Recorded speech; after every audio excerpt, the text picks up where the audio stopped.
Welcome, ladies and gentlemen, to FOBtv, the future of business, where we explore the forces shaping tomorrow.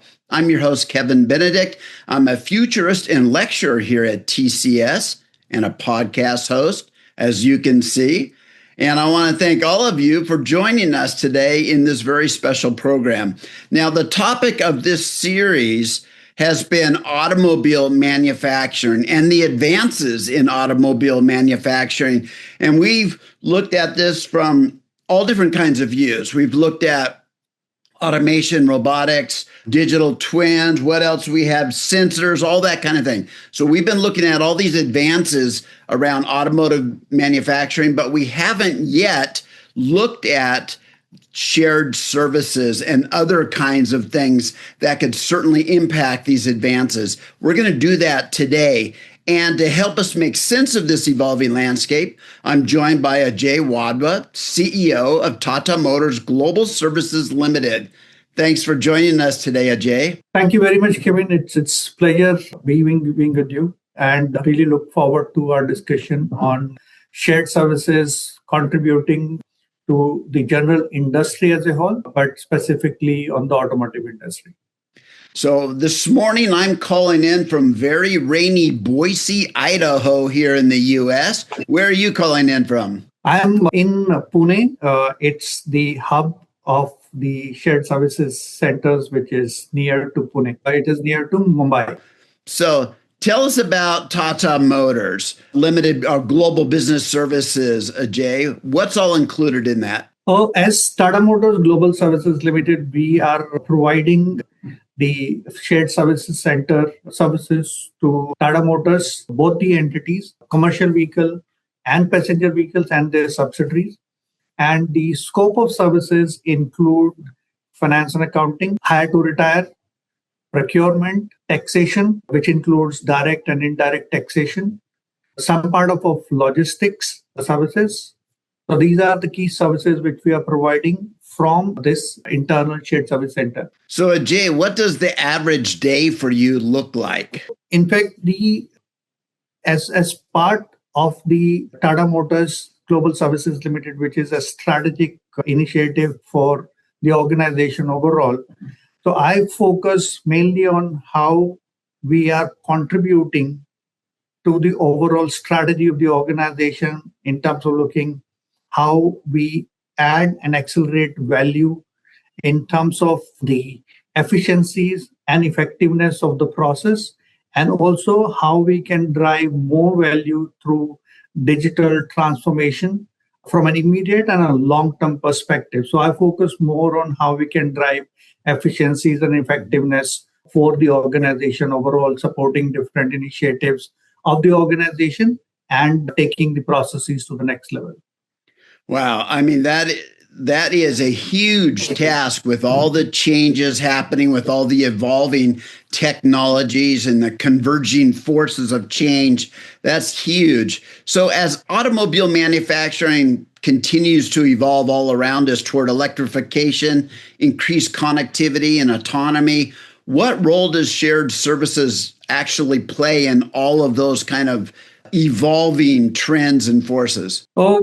Kevin, as mobility evolves towards electrification, connectivity, and autonomy, shared services centers play a strategic role by serving as innovation and execution hubs. Shared services in the industry, I would say not only limited to automotive industry, but across, offers a flexible and scalable foundation for rapid technological advancements, centralized data and IT infrastructure, improved customer experience, and streamlined compliances. The shared service center help companies quickly deploy new digital solutions, manage vast amount of data securely, deliver consistent service across channels, and efficiently adapt to evolving regulations.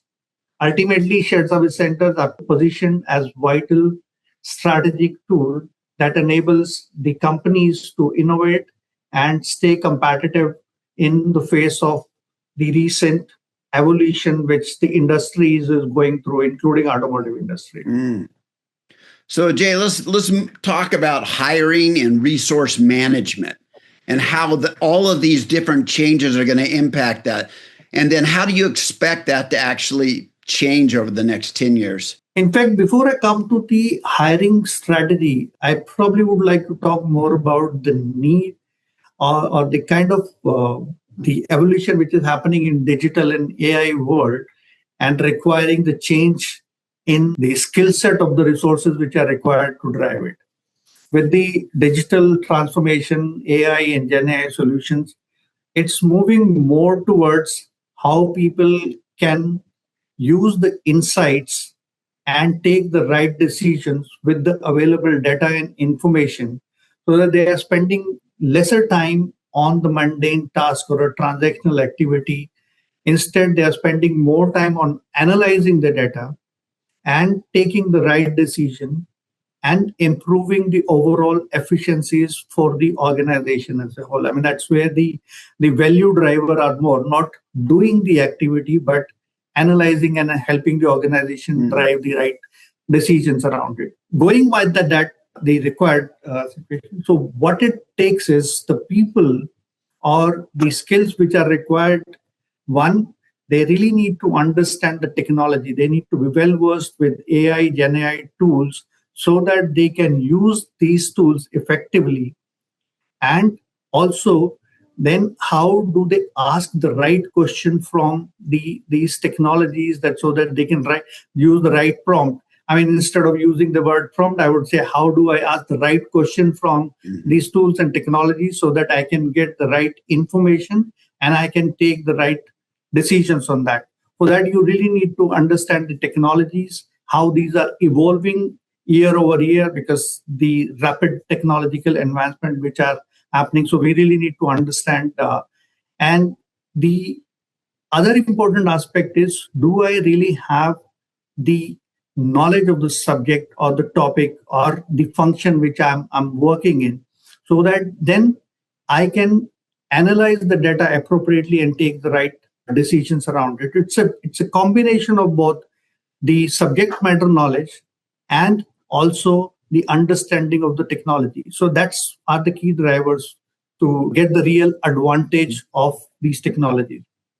With this background, so we really now need to focus on one, upskilling the resources who we already have, because people have gained good amount of knowledge about the company, about the process, about the different nuances or the complexities of the company which we are working on. We really need to try and see how we can upskill those resources with the technology and AI and Gen AI, the new changes which have come out so that they can have a good mix of technology. And if we are adding more, if we are hiring resources more, then the fundamental is, do they understand what's happening in the technology and the recent changes which the industries are making?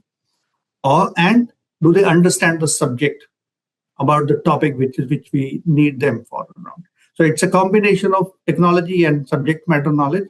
But there are some specific resources who we need, who can drive the technology for the benefit of the organization. They really need to be good at these technologies, managing the large data, LLMs, machine learnings, and also that they can help these subject matter experts in ensuring that the technology is used in the best possible way. So it's a good combination of technology experts and the experts with subject matter knowledge and the AI overall. So let me just ask your opinion. Is this a big change or a small change? Is it just incremental changes, or do you see this as a revolutionary change over the next 10 years? The way the technology is upgrading and the way the technology is changing, I would say over the next 10 years, this will be revolutionary. We have seen the incremental change happening over the last 5 to 10 years. It's changing in last, I would say, 2 to 3 years. Yeah. The change is rapid. But still, I would say the way the adoption is and the foundations which need to be strengthened at different companies. That's happening at a rather slower pace, I would say. That's why we see only still the incremental changes around it. But with the adoption and the companies adjusting to the technological changes, the next 10 years is going to be a revolutionary change, and people and companies need to be prepared to manage that well. That's how I would see that. So let's talk about data, because shared services centers, man, they must generate vast amounts of data. So how do you anticipate this will help the automobile manufacturers actually become more smart, a smarter factory, a smarter operations, and with the ability to make faster, better decisions? So let me give you the perspective around data, so you probably can that it. So shared service center generate the large amount of data, which is enterprise-wide information, which we capture, and we are leveraging advanced analytics to convert this into actionable insights by launching a one-stop analytics platform with live metrics and KPI dashboards. We provide real-time visibility across operations, finance, HR, procurement, and other functions which are supported by the shared service center. This enables leaders to make faster, data-driven decisions, identify risks and inefficiencies early on, and better align the shared services outcomes with broader business priorities for the organization. Let's talk about sustainability now, AJ, because I know that's a big emphasis with a lot of manufacturing environments. How do we use less energy? How do we use cleaner energy, et cetera? So what's the role of shared services in sustainability for your clients? So, Kevin, earlier, I'm talking about 2-3 years back, it was always considered that shared service centers do not have an active role to play in the sustainability world, but that's something also is changing. If I talk about Tata Motors GSL perspective, one, we are completely aligned with the organization-wide sustainability umbrella. So we support the initiatives which the organization at large is driving. So we are an integral part of that organization. If I look at the shared service center level, how we are contributor, or for that matter, how any other shared service center can contribute to sustainability, is more towards digitalizing the processes. For example, if I talk about the invoice processes, so we can digitalize this invoice processing so that we really don't need hard copies to work on. Straight away working with the vendors, receiving the soft copies or digital copies of it, so that it completely a digital process, and we really don't have to work on the invoice processing. And we have deployed those solutions and digitalized the overall invoice processing around it. Similarly, on the electricity or the energy which we are using for the operations perspective, we attempt to see how we can exchange that with the green energy solutions which are available in the market, so that we can save the carbon emission which the shared service center, which as a shared service center which we are emitting.